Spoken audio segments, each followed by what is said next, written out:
It's important to be always on the toes. Like if you want to grow in marketing, the drive needs to be there, and the attitude to adapt to new things quickly, to try and test new things, right? To take risks. Some people don't want to take risks. They want to play safe. They want to do safe campaigns. They want to know this works. Let me do this. I don't want to try this. So those kind of risks people need to take, because I believe in marketing you need to shoot arrows in all directions, hoping for some will work. Right? They cannot be one direction. Right? You need to shoot arrows in all directions. If you're not willing to do that risk, then the chances of you growing up the ladder is going to become that much more difficult. It's important that B2B marketers generate content that are meaningful, that are consumable to their prospects as well as customers. That's the key. So it's important to have organic approach always. It has to be always on. There's no off in organic. Let's say your SEO strategy or your content strategy or your inbound strategy, which is organic. So it needs to happen. Essentially, unless you have a brand, it is hard to drive demand. And therefore, every company needs to focus on brand building while generating demand. Because once it seems, they did a survey among B2B decision makers, and 86% of key decision makers, when they made a decision in favor of a specific vendor, they said that they already knew that particular company in that category. So I think AI tools, I would say, don't treat these AI tools as your enemy, right? I think just treat these AI tools as your ally. That is very important. And like use the tools that that are time tested. Again, I keep repeating that because it's easy to get carried away with some of the tools, right? And just go ahead and procure it, whether it's a $500, that's a $5,000, so on and so forth. And some of the use cases, of course, the AI, the chat GPTs of the world, the mid journeys of the world. So those are some of the tools that the content writers use.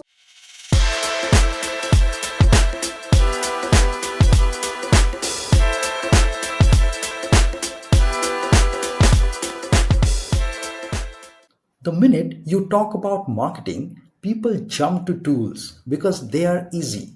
But marketing is much more than that. It's thinking creatively and telling compelling stories. Welcome to the Marketing Couch. My name is Jaideep.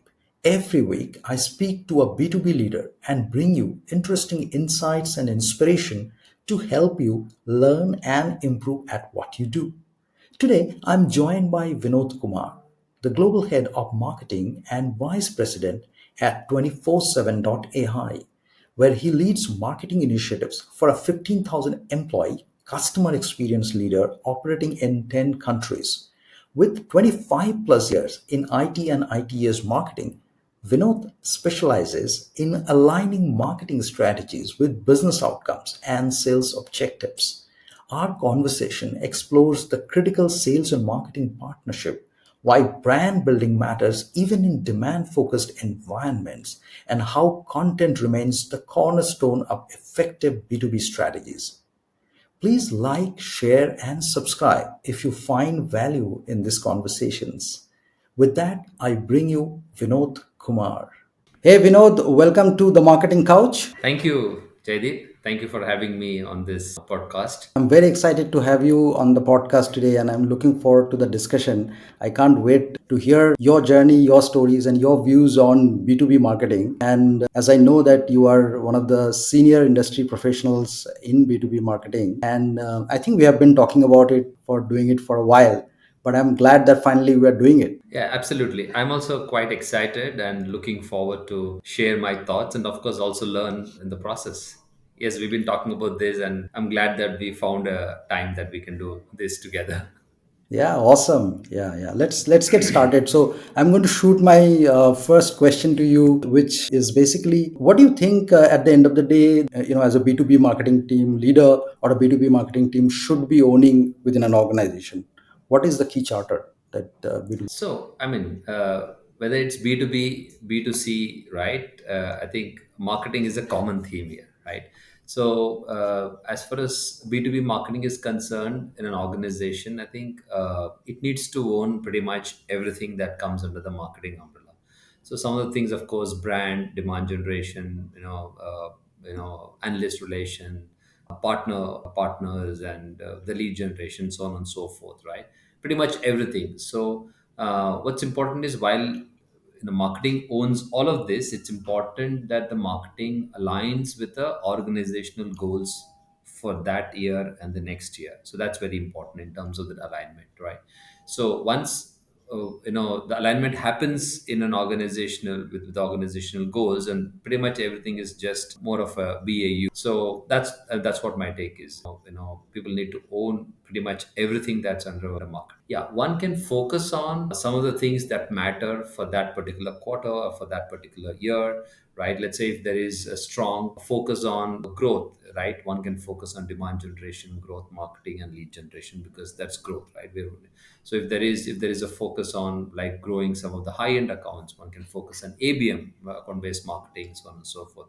Or if there is a brand problem you're trying to solve, if there's a communication problem you're trying to solve, then you can focus on a lot of brand building exercise, brand awareness, communicating what the brand really stands for. So those focus can be different at different intervals. However, I think as marketing, everything needs to be under the marketing umbrella. Yeah, I think that's very true. And also to add to that, what you said, also the organization size does matter a lot, and at what phase your organization is also that matters a lot, right? Like you mentioned, when you're at a growth stage, if the focus is on growth, marketing needs to align with that company objective and probably put the entire force behind everything that they can do to drive growth for the organization.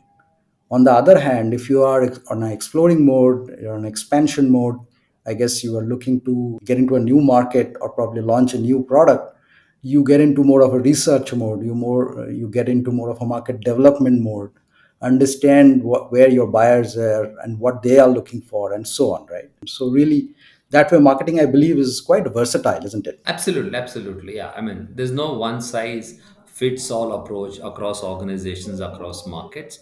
The marketers need to think creatively and adapt those strategies that work for that particular brand. If you're True. let's say if you are a startup, of course your marketing tactics will be different at different stages. And if you're a large enterprise, you pretty much know what you have to do quarter on quarter. Your things don't change so easily, so there's a different strategy that one needs to adopt there. So it's important that one has personalization also in this kind of approach. Agreed. So B2B marketing has gone through, as you and I have seen that in last 2 decades, but particularly in last decade, I think quite a lot, right? With more and more technologies being added, tools have become the talk of time, and I think many marketers today actually identify by what tools and technologies they work on, and that's kind of surprising.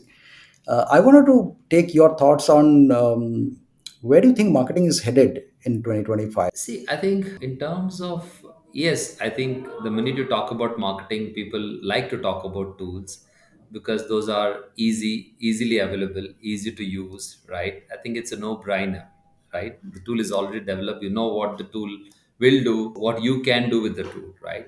I think marketing is much more than that, right? Tools is one part. I think marketing is all about thinking creatively, thinking about ideas, thinking about how can I tell stories, how can I communicate the same message in multiple different ways. Those things are the base of the foundation of marketing, right? Where marketing is heading, I think in 2025, I think it's all about personalization. That has become the key, right? You need to have different strategies for different markets and different verticals and different target audience. The personalization is key. Even like in terms of the self-serve, like even consumers like to be self-serve. They like less whatever they do, right? So the self-serve Correct. in marketing is also looking at, can everything be self-serve? So those kind of things. And of course, not to take away the AI part, the AI is playing a big role in marketing, especially the AI. I think in B2B marketing, while there is we've seen many disruptions, like when we were doing ads on magazines, the email became much bigger, the display ad became bigger. There were like, then the social media became, the paid search, the SEO, all of that. We had disruptions, right? Small little disruptions, I would say. I think this is the AI is just slightly bigger than that, because everybody is talking about AI, right? They think the AI can solve the marketing problem, right? But there's going to be a lot of AI play, right?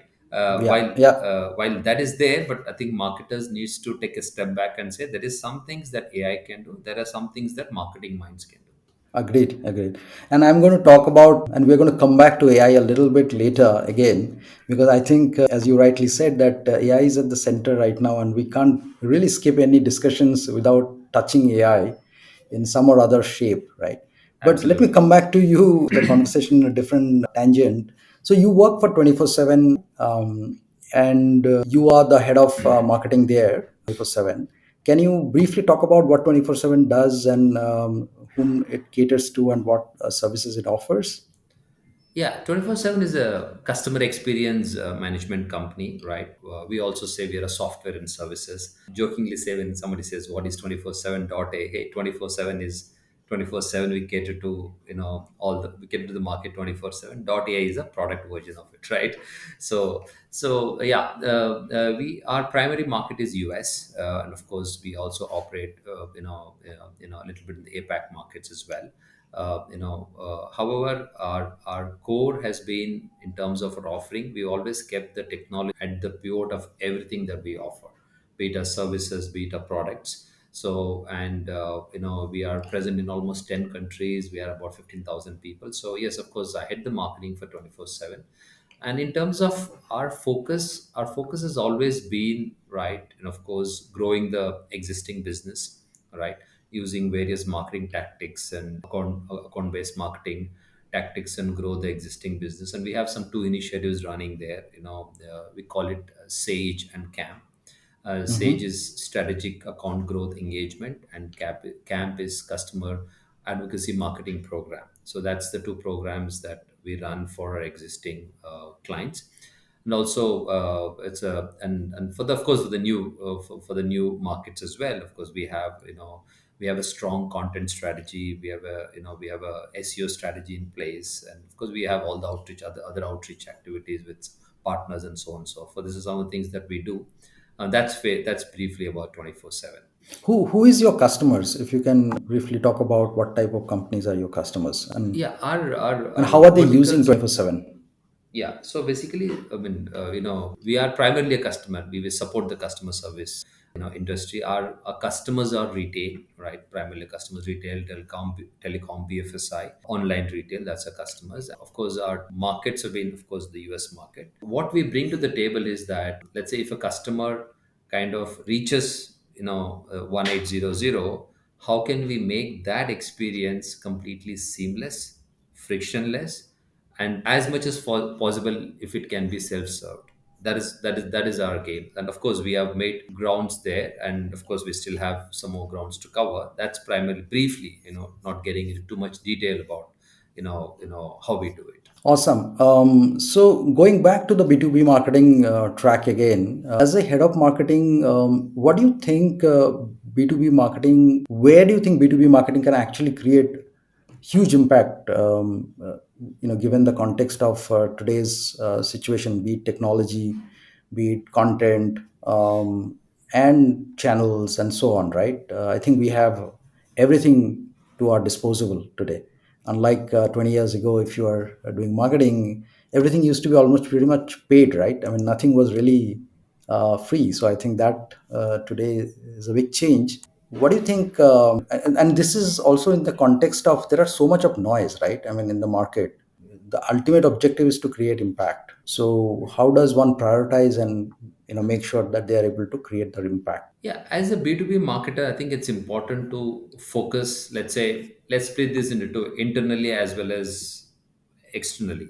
Internally, it's Sure. important for a B2B marketer to be aligned with sales and HR, because if with sales, you're focusing on the growing the business. With HR, of course, you're working closely with them to build the brand, employer branding, and so on and so forth.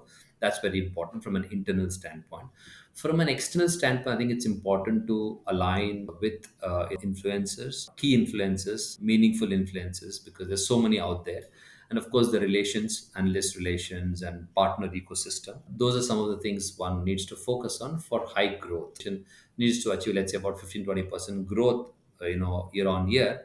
I think it's important to focus on these two aspects and make investments and focus on marketing tactics that can drive engagement in these initiatives. Got it. I was listening to one B2B funnel marketing podcast yesterday. On that, one very basic but important question was asked by the webinar guy who was hosting the webinar. So he asked the audience that tell us what is your definition of demand marketing or demand generation. So different people have answered that indifferently.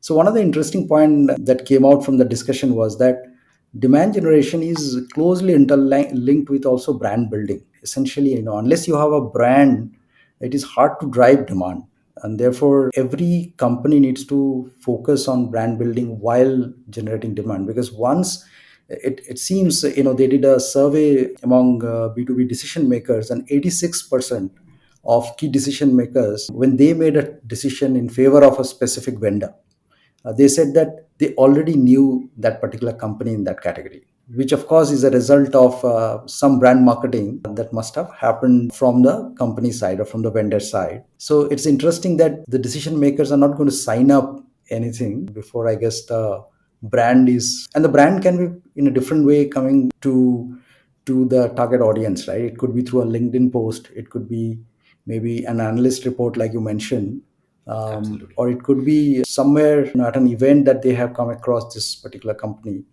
or it could be simply a webinar that they have attended in some or other way, right? The brand has come across to them before they made a decision. Absolutely. See, I mean, if the organizations needs to grow, right, I think they need to live, breathe brand, right? Brand building is very important, right? One, I know, typically sometimes in an organization, in while chasing new prospects, we kind of focus so much on creating demand, talk about metrics, and we get into all of that data. All of that is good. I'm not saying that is not good. It is good, but I think one should not forget, once a brand is known to your customers, known to your prospects, and you deliver to your promise, they go and talk to four other people. It's similar. Like Yeah. if you like something, personally you buy something, you like it, you'll definitely, whether they ask or not, you just go and talk to people, right? So brand building is very important for any business, right? And marketing needs to ensure that there is always a brand play in their marketing mix. You cannot take the brand play away, right? In fact, I give you an example. One of the, last year we closed a deal that's purely, okay, we know you, if we did a form fill, right? And that deal, it's an inbound lead. So, they searched for us and they came to us because they knew us, right? So that was one of this biggest closure. So it's important. So one cannot take brand out of marketing and just do rest of everything, data, all of that, right? It needs to go hand in hand. So brand building Yeah. is important. Yeah, absolutely. It's I think it's the core of marketing, whether it is B2C or B2B. No matter which way you go, I think brand is at the core. Absolutely, absolutely. I Completely think agree with you. I think the other aspect is which kind of many marketing leaders or even marketing teams often sort of contemplate whether or not to do paid or organic. You have a plethora of choice today for organic marketing, inbound marketing, content marketing. But then there is, there will be a time where you need to use paid. What do you think is when organic and paid marketing will be should be used by marketing leaders? Just wanted to know your thought on that. Yeah, so of course, these are all part of the marketing tactics, right? One can deploy basis their need and basis their requirement, but I think organic is something that, I think, as far as B2B marketing is concerned, I think the content plays a key role. It's important that B2B marketers generate content that are meaningful, that are consumable to the prospects as well as customers. That's the key. So it's important to have organic approach always. It has to be always on. There's no off in organic. Let's say your SEO strategy or your content strategy or your inbound strategy, which is organic. So it needs to have. So it is. It's What kind of content marketing in 24/7 you usually do? Can you give a Of course broad we do. example? We do like case studies. We case studies. We do. Of course, we write blogs that are meaningful. We have our SMEs writing blogs, right? Those kind of things are Mhm. important. A few of the things, while we could do a lot more in content marketing, create great videos, have customers speak, so on and so forth. So that should be a BAU for B2B market, because without that, what are they buying? They're buying your content. You don't have a product to touch and feel and buy, like B2C, right? You're not buying. True. So it is important because they need to keep seeing good content coming their way, right? So that's the organic. marketing needs to happen, it needs to be always on, right? Of course, paid depends on if there is some event, if there is a product launch, if there is some kind of a product feature that you're adding to it, if there's a change in the solution, if there's a differentiators that you bring in, you can use all of that, and you can use that paid for spikes, right? Of course, some marketers also believe that there needs to be some amount of paid throughout the year, so that the brand is visible. Again, it depends. If you have enough budgets, you can have that paid throughout the year, or else you can use the paid for those spikes, right? Yeah, yeah, For any of those events that happens, 4 or 5 times in a year, you can use that. As far as B2B marketing is concerned, content is the king, queen, everything, emperor, everything, right?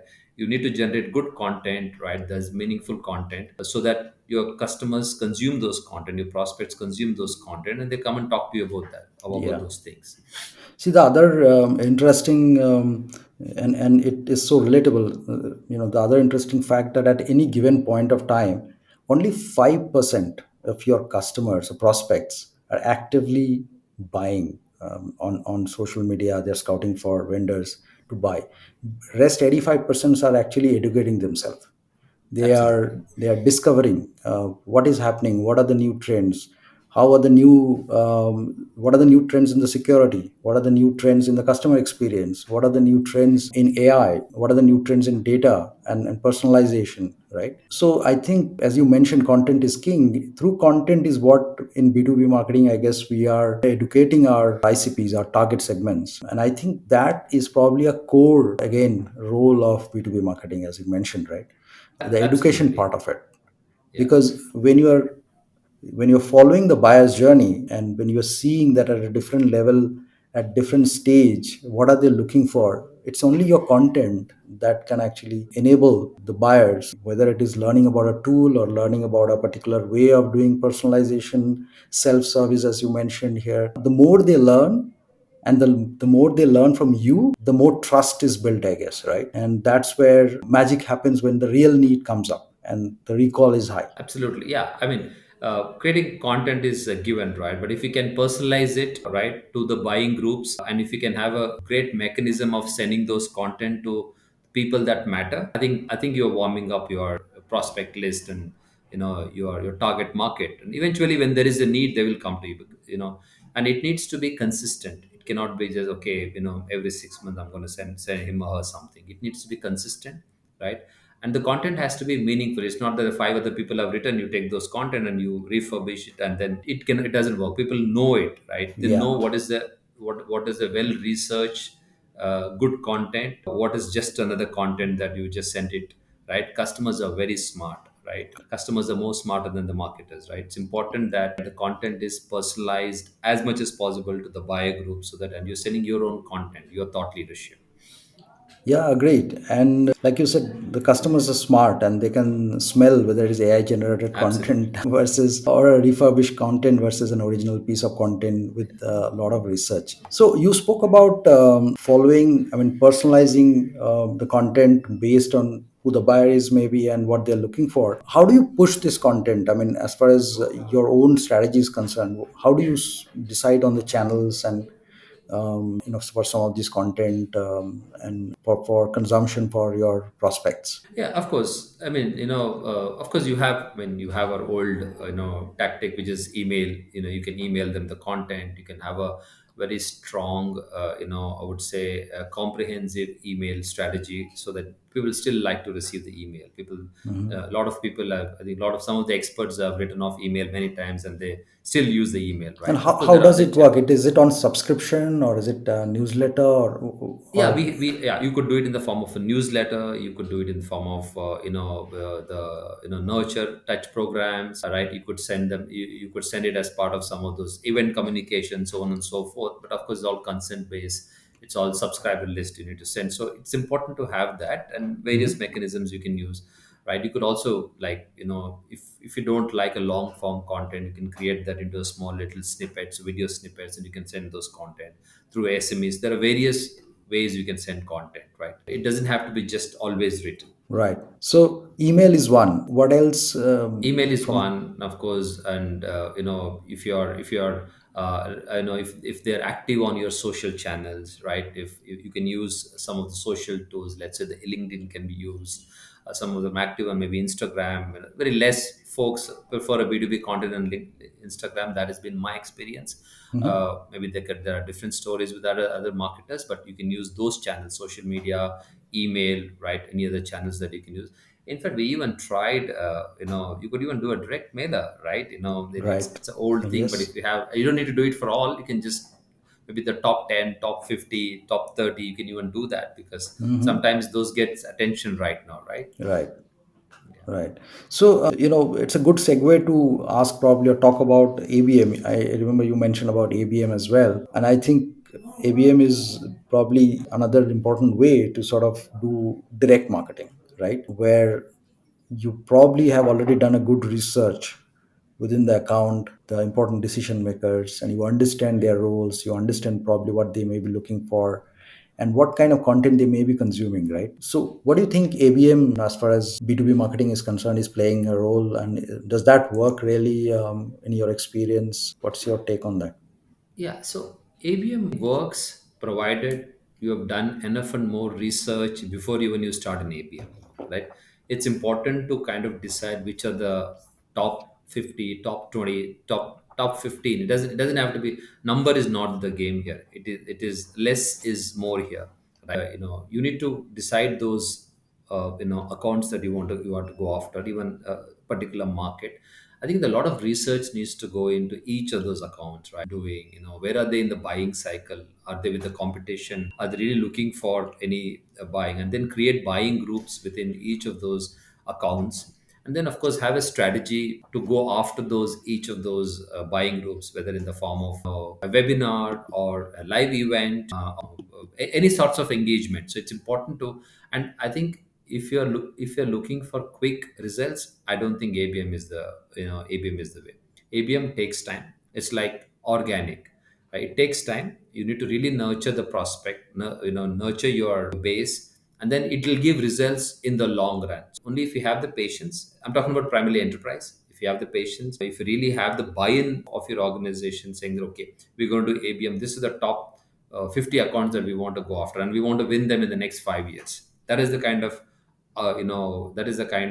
view we need to have to ABM. Of course, I can give you an example. I was talking to, not in my organization. I was talking to somebody else, and they chased a particular account for about, I would say, about 7 years. It's a part of the ABM strategy. And after 7 years, the deal they signed was for about 20 million, and then they've signed a 5-year deal, so it's 100 million. Wow. Right? So they chased it for, when I say Hmm. chased, they were with them with every conference that they attended. They were invited to every events that they were participated, every webinar. They were like those, I would say a signature list, if you have to say that way. That is the kind of engagement that the brand had, right, with that prospect. And it's and then it gave them results. So it's, imagine 7 years of patience, right?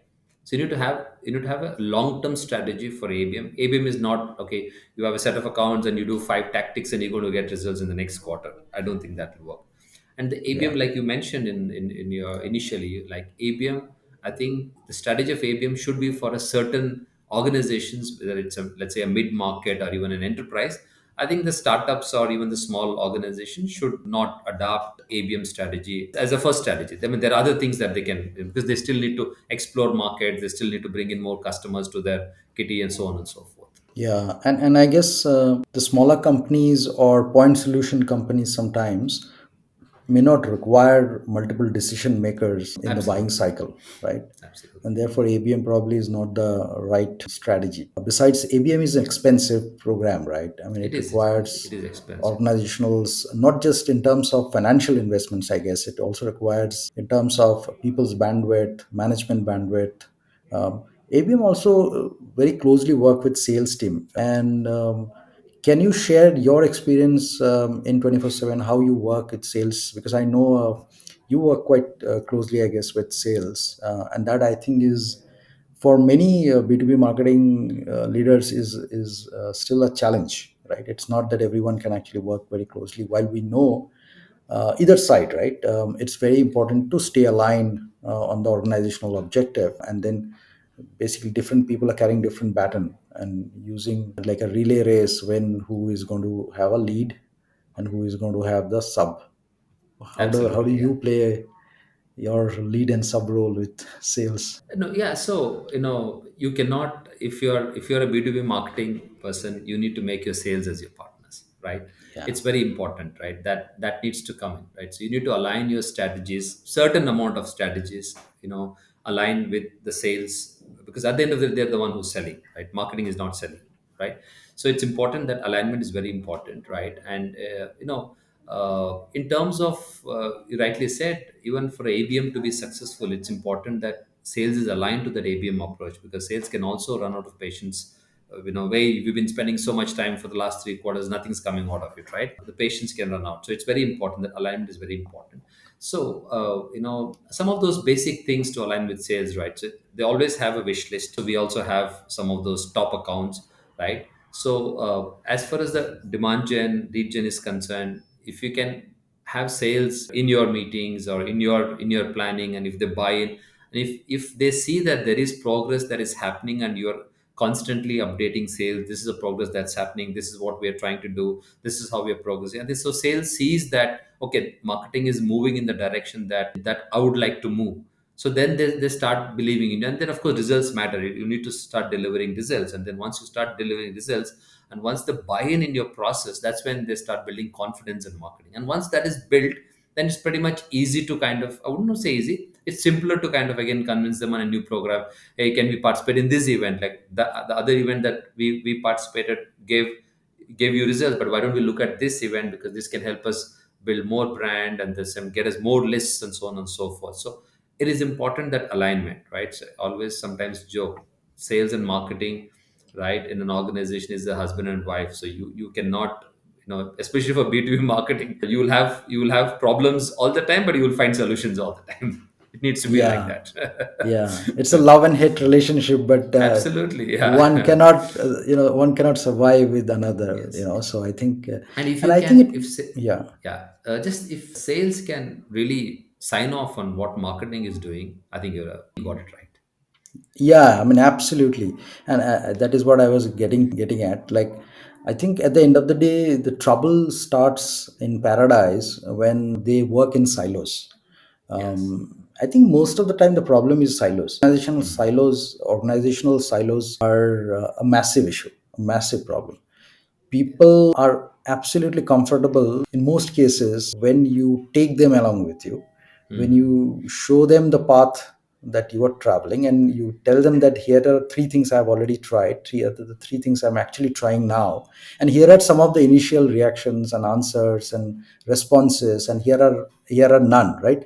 So Hmm. seeing is believing. When they see you, your data, your insights, your programs that you are running, and you are actually sharing that on periodic basis, and you are actually even taking their inputs and feedbacks, Hmm. that's where the trust builds. That's where, I don't think people mind seeing your failures, but they want to see that you're doing something. You're Yes.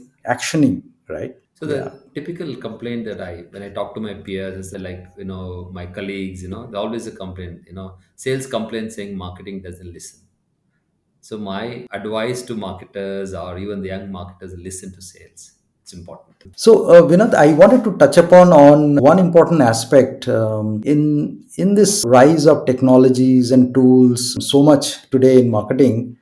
Is creativity losing the touch, or because we all know that creativity parts plays an important role in B2B marketing or any form of marketing for that matter? Do you think that marketers are losing touch with creativity, in the race of tools and technologies? Yeah, I think, like I mentioned, right, in the earlier part of a discussion, right, tools are available. It's like it's easy to use, and so marketers tend to use those tools. However, I think as far as thought process is concerned, it's important to use tools, right? You cannot currently you cannot run marketing without those tools, right? While tools are important, right, one should not forget the basic foundation of marketing. Of course, marketing is all about right, writing a good brief, right? It's about trying to solve a communication problem by telling a story, by by ideating a good campaign, by communicating those ideas. So marketing, while I would say, I mean, look at 50% of your marketing efforts can go on tools. You can find the right tools that can use. Just because tools are available, you just don't need to use all the tools that are available in the market. Find tools that are available that is really required for you to run your marketing. Look at time tested tools, and then of course the 50% of your brain needs to focus on, hey, how can I communicate better? Can I write a great headline, right, which my customers can connect to, which my prospects can connect to, which people can connect to my brand, right? Can I tell the same story in a different way, right? So I think that is very important, right? I see the young marketers are just, they just talk, I mean, I think they're trying to solve a marketing problem with a tool. You cannot Mhm. solve a marketing problem with a tool. You have to solve a marketing problem by communicating great ideas, stories, things like that. Use tools as enablers which can make your life easy, so on and so forth. Yeah. See, that I guess the same thing is with data and analytics, right? There are too much of emphasis on data. Without a doubt, data is critical. It helps you to understand your segment better, their behavior better. It helps you to understand what worked, what did not work, and then your analytics tool can help you in terms of forecasting, predictions, blah blah. But in this process, again, I mean, I guess sometimes I feel that overemphasizing on some of these aspect, we kind of miss out the important part, as you mentioned, solving a communication or solving a problem through communications, Absolutely. communicating a big idea, in form of visual content. I think we have seen some of it in advertising, definitely, but with B2B not using so much of advertising anyway, and even in B2C, everybody seemed to be now so much driven by data. I think Yeah, I mean, that it's good to have data. I mean, without data, it's difficult. But I always believe that in B2B marketing, there is always a creative play. So the marketer needs to find that play, right? You cannot take that creative aspect out of. The minute you start taking that, then you'll just become another, like, I think, just numbers and numbers, right? So it's good to have those numbers, but it's important to have some amount of English play there. Agreed, agreed. So let's switch to another important aspect, and we touched upon briefly, and I said that we'll come back to that, which is what basically that is Martech, your marketing technology stack. Tell me, what do you use today from marketing technology perspective, and what do you think is really our bare minimum, which is important for a B2B marketing team? Yeah, I mean, like I said, there are a lot of tools available, right? And every passing day, the tools are also changing, and especially with the AI tools coming in, there is an alternative for everything that you're using. All the legacy tools have been challenged, right? There is a better way to use. If you're using an X tool for the last 5 years, there are three other tools that can do the same work with probably 1/5 of the cost or even 1/10 of the cost, right? So it's important to have, because on all of these tools cost money. There's a huge investment. If we spend so much on tools, and what will you spend in marketing, right, doing an outreach activity? So it's important to look at what are the absolute minimum tools that you require to run your marketing show. Of course, marketing automation, everybody needs it. There are some bunch of tools in the website, people need it. And then of course there are also some other tools which can give us some intents, which can, like, which can clean up our data. So one can decide, you can decide your stack, right? Right, and use those tools that are absolutely required. And if you're looking at any of these AI tools that are there in this, that are upcoming, look at some time tested tools, because they're expensive. You could use a tool, and then, after few months, you may feel that, hey, this tool is not even required. Whatever this tool does, there is already other tool that has already been doing. I'm not getting much value, right? So it's important to have a minimum play on the tools, right? And just because they're available, just because you have the budget, just don't go and subscribe to every tool that is there. Great, yeah. So for you, what kind of marketing stack? So there will be email, like you mentioned, right? Of course, we have, like, we use, like, Some marketing automation Marketo. tool Yeah, also. we use a Yeah, Marketo, which is a marketing automation tool. marketing automation We tool. use a bunch of tools on the website that Mhm. can, that can do easy, redirects and health of the website. A bunch of tools that you can use. There is also, of course, We had Zoom in for quite some time, and now I think we are trying to test Apollo.io, which looks promising. And of course, it's also a time tested tool.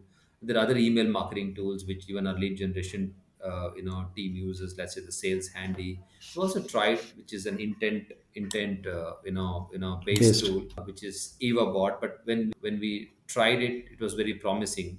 Then now it's just regular intents, right? So we're also learning in the process, right? At the same time, it's important to use minimum tools, right? The less tools you have, then you need less people in marketing. Then technically you can do more work, right? That's a very good way to put that. Yeah. Yeah. Um, so, how far you think as a leader one needs to be savvy in some of these, because things are constantly changing, right? And especially in marketing stack, even CIOs find it difficult to keep a track, considering there are so many point tools, and then there are platforms and other things. Hmm. Do you think as a leader we need to be on top of this? Is that is something that is required today to be a marketing to lead a Yeah, so marketing of organization? course, one needs to be technically savvy. One needs to, whatever tools that you're using, you must know, what exactly the tool does. Sometimes you must also do a little bit of, I would say, a deep understanding of the tool, right? Because you paid for it, so it's important to be tech savvy in a B2B. While in B2B marketing, when you're really marketing, most of the marketing is either tech marketing and non-tech marketing. It's important to be that tech savvy and of course learn those tools. At the same time, you don't need to be an I would say you don't need to be a technologist to run the marketing stack. You just need to know what the tool does and what you can get out of the tool, because the tool might do 10 different things, but what is the initial purpose of you procuring the tool? What is it that you want, right? I think you should be able to get that. Got it. And what about AI in practical terms? How much of AI today really are used in day-to-day marketing?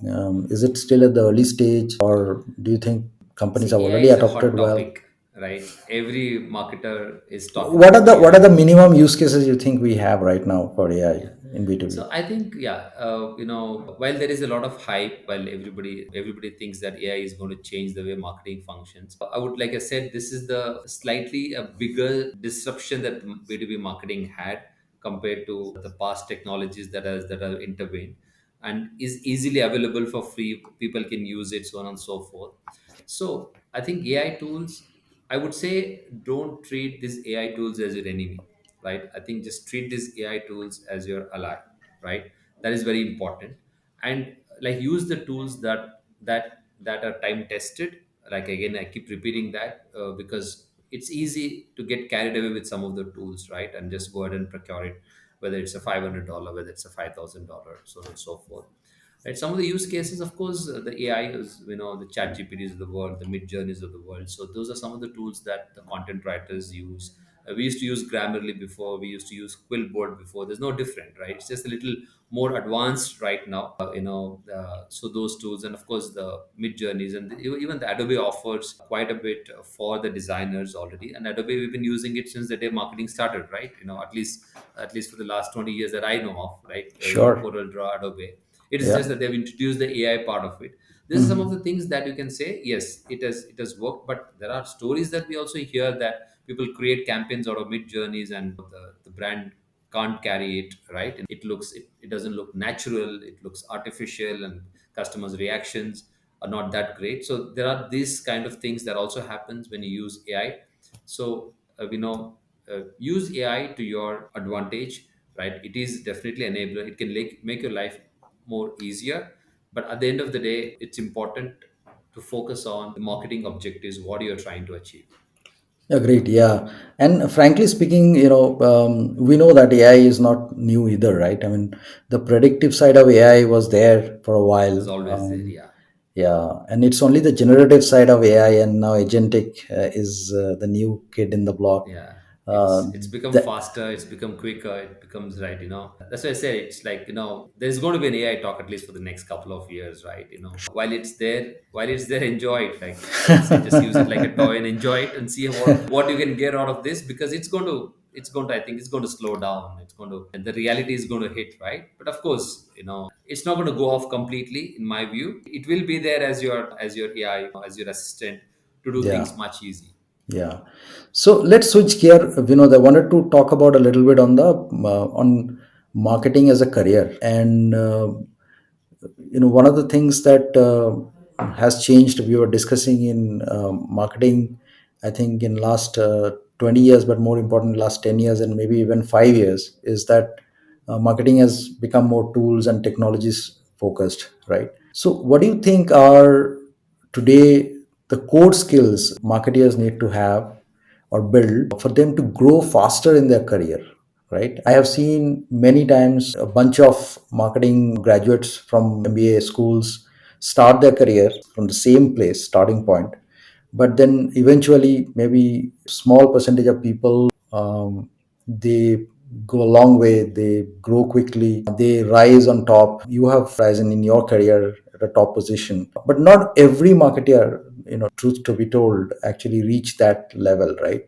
What do you think are the right skills that marketers need to have in their armor to get to the top, and what eventually blocks them? So some of these B schools or even like the other schools as well. So the minute people, of course, they study marketing and they get into sales, right? Then that's something that's very surprising. You studied marketing for 2 years, you've done so many internships, and suddenly you got into sales, right? So one should avoid doing that, right? Even if the sales job is so lucrative, unless you want to be in sales for the rest of the life, you've studied marketing, but you want to be in sales. That's a different story. It's important to kind of get into the right department that you want to get in, whatever you studied, right? That's very important. And some of the basic skills, of course, for this young grads who are getting into marketing, I think it's important to think creative. That the creativity is very important. The creativity will be at play, needs to be at play, whatever you're doing in marketing. It's all about new ideas, new way of doing things. It doesn't have to be an idea that's like a $1 million idea, right? It can be small little things that you're always challenging the existing thing. You're thinking something new differently. You're thinking your perspectives are different. That's the marketing mindset. That's very, very important. I think if you have that mindset, I think you should be in marketing. And of course, there are great careers even within marketing. You can start off as a digital marketing person. You can start off digital social media. You can also start off as a marketing analyst, because there's a lot of data that is into play. There's a lot of marketing research as well. And of course, you have the writers as well as the creative, right? That are automatically, that is natural, because anybody who's a good writer would want to go into a writing. Anybody who is good at creatives want to be a creative designer. Those are some of the roles. And your part two of this question is, people start off as a marketers, and of course you've said that they're stuck into a certain level. I think what's important is that, I mean, this is different for different people. Again, if they're very ambitious to be ahead of marketing, I'm sure they will go in that direction. If they're not ambitious, they don't want to take risks, they want to be happy with whatever they're doing. That is a personal choice. But I think in general, I think it's important to, it's important to stay ahead of the game in marketing. It's important to be always on the toes. Like if you want to grow in marketing, the drive needs to be there, and the attitude to adapt to new things quickly, to try and test new things, right? To take risks. Some people don't want to take risks. They want to Mhm. play safe. They want to do safe campaigns. They want to know this works. Let me do this. I don't want to try this. So those kind of risks people need to take, because I believe in marketing you need to shoot arrows in all directions, hoping for some will work. Right? They Mm, cannot be one mm, direction. Right? You need to shoot yeah. arrows in all direction. If you're Mm, not willing to do that risk, then the chances of you growing up the ladder is going to become that much more difficult, right? And of course, for your personal development, I think it's important to do some short courses. It's important to have a mentor as well, because if you have a marketing mentor, somebody who's like, who can tell you what you're doing is wrong, because not everybody tells you that. It's important to have a mentor. It's important to do those short term courses. And it's also important to be well read. You need yeah. to read what's happening in the market. What are the new tools and techniques that are coming? What are the new ideas? Which brands are doing what? How can I adapt to this brand? Those kind of things are very important. And also, it's important to meet people. Today everybody wants to get everything online, right? It's okay, it's great, it's all available online. But like, just take two steps back. Go We need to go back to those old days. Go meet people. If you have a mentor, if you have a peer, if he or she has a time, just go and meet the person. Hey, this is the problem, I'm trying to address this problem with this kind of solution. Is this okay? This is the communication that we need. This is the campaign we're doing. I think those kind of conversation will kind of help them to grow in their career, right? They don't get stuck. But at the end of the day, I think It's the attitude, it's the drive that can take them there. Yeah, got it, got it. How important is some of those other salient aspects like stakeholder management, for example, ability to work with your peer groups like sales, for example, or leadership team. And then I think you touched upon, of course, that as other aspect, which is networking, right? Ultimately, growing within an organization also requires multiple people, especially at a leadership level, multiple people's support, vouch, and confidence and trust. As you grow, I think, especially in the larger companies in a bigger role, it's, I guess, is more nexus, it's more sort of dotted lines. You may be working with reporting to one leader, but your sales leader is also important for you to, when they are being asked, like, if this individual actually can be a leader for the team, getting that sales nod, getting that HR nod, getting that some other leader nod is also important, right? Yeah, the key stakeholder management is a given in a corporate world, right? If you're in a corporate world, it is very important. Like, like if you're aligning with sales, that's one of the biggest stakeholder for marketing. Of course, align with HR, that's more of people, employer branding, brand building. It is important. The stakeholder management is very important. You need to align, with the stakeholders. Also, you need to have advocates as well. Like if there is leadership of about 20 people, there should be maximum people watching for you. That is very important as well. It doesn't have to be just sales and HR. It can be others. It can be Others as operations. well. It can be Yeah, other leaders. It can be a true. finance leader. It can be anybody. So you need to have more people on your side, right? And that's a Mhm. skill. That's people's skills. And we marketers are pretty good at doing that, right? Because we always understand people. We market to people. We understand the psychology. You can go ahead and do that. So those things are very important. Also, that will give you an edge, right? That will give an advantage. But that's not all. My personal, right? But Sure. as long as, like I said, if you have the drive, if you have a great attitude, and if you have the drive, Hmm. if you're taking risks on some of those things that you're doing, people see you're trying different things, and then of course you also align with stakeholders and all. It makes your job that much more easier, right? But I think, yeah, overall it's important to be that most liked guy in a corporate, so that your life is easier, and also a guy who does things right. Absolutely, Right. Yeah. absolutely. So, what do you see when you hire candidates? What are the top three skills you would look at?